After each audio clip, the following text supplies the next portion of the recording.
Welcome to அல்ட்ராமைண்ட். நம்ம daily லைஃப்பில் பலவிதமான கேள்வி பதில்களை பயன்படுத்துவோம். அதில் சில கேள்விகளுக்கு ஆமாம் இல்லை அப்படின்னு ஆன்சர் பண்ணுவோம் இல்லையா? இந்த வீடியோவில் நம்ம டெய்லி லைஃப்பில் பயன்படுத்துகிற எஸ்ஆர்னோ டைப் கொஷின்ஸ்லாம் இருக்கும் இல்லையா? அதெல்லாம் எப்படி நம்ம இங்கிலீஷில் கேட்டு ஆன்சர் பண்ணலாம் அப்படின்னு பார்க்கலாம். வீடியோக்குள்ளே போகிறதுக்கு முன்னாடி நம்ம சேனலை சப்ஸ்கிரைப் பண்ணாதவங்க சப்ஸ்கிரைப் பண்ணிவிடுங்க. மறக்காமல் பெல் ஐக்கானையும் கிளிக் பண்ணிவிடுங்க. ஃபர்ஸ்ட் ஒன், உனக்கான அடையாளம் தெரியுதான்னு கேட்குறதுக்கு can you recognise him, can you recognise him அப்படின்னு கேட்கலாம். இப்போ ஆமாம் அவனை எனக்கு அடையாளம் தெரியுது அப்படின்னு சொல்லணும்னா yes I can recognise him, yes I can recognise him அப்படின்னு சொல்லலாம்.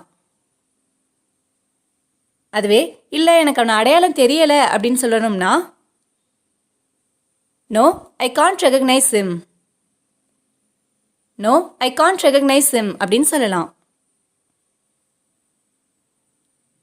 நெக்ஸ்ட் ஒன், நேரத்துக்கு உன்னால் போக முடிஞ்சுதா அப்படின்னு கேட்குறதுக்கு could you reach in time, could you reach in timeனு கேட்கலாம். ஆமாம் என்னால் நேரத்துக்கு போக முடிஞ்சுது அப்படின்னு சொல்லணும்னா yes I could reach in time, yes I could reach in time அப்படின்னு சொல்லலாம். இல்லை என்னால் நேரத்துக்கு போக முடியலை அப்படின்னு சொல்லணும்னா no I couldn't reach in time, no I couldn't reach in டைம்னு சொல்லலாம். நெக்ஸ்ட் ஒன், மறுபடியும் இப்படி நடக்குமான்னு கேட்குறதுக்கு will it happen again, will it happen againன்னு கேட்கலாம். இப்போ ஆமாம் மறுபடியும் இப்படி நடக்கும் அப்படின்னு சொல்லணும்னா yes it will happen again, yes it will happen again அப்படின்னு சொல்லலாம். இல்லை மறுபடியும் இப்படி நடக்காது அப்படின்னு சொல்லணும்னா no it won't happen again, no it won't happen again அப்படின்னு சொல்லலாம். நெக்ஸ்ட் ஒன், அவனை மன்னிப்பியான்னு கேட்குறதுக்கு will you forgive him, will you forgive him அப்படின்னு கேட்கலாம்.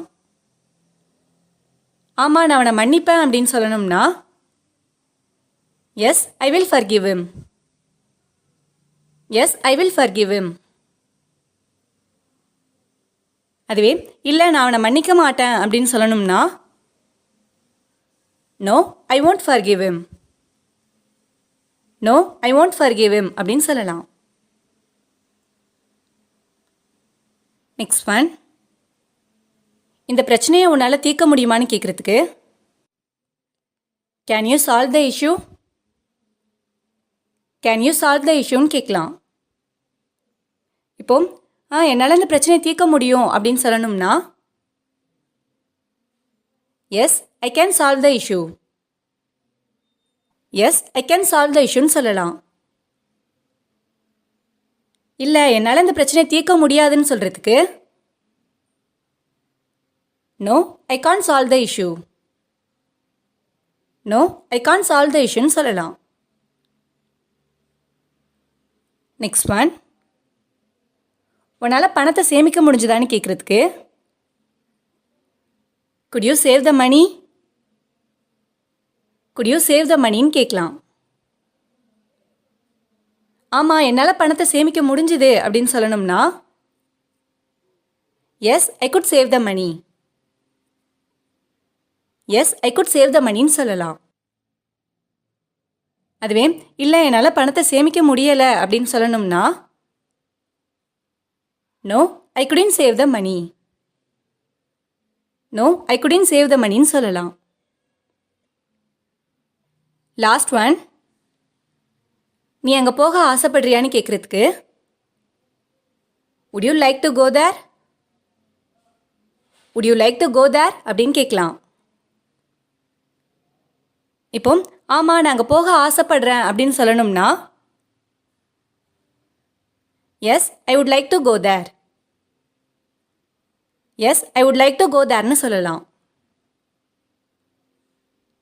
அதுவே இல்லை எனக்கு அங்கே போக விருப்பம் இல்லை அப்படின்னு சொல்லணும்னா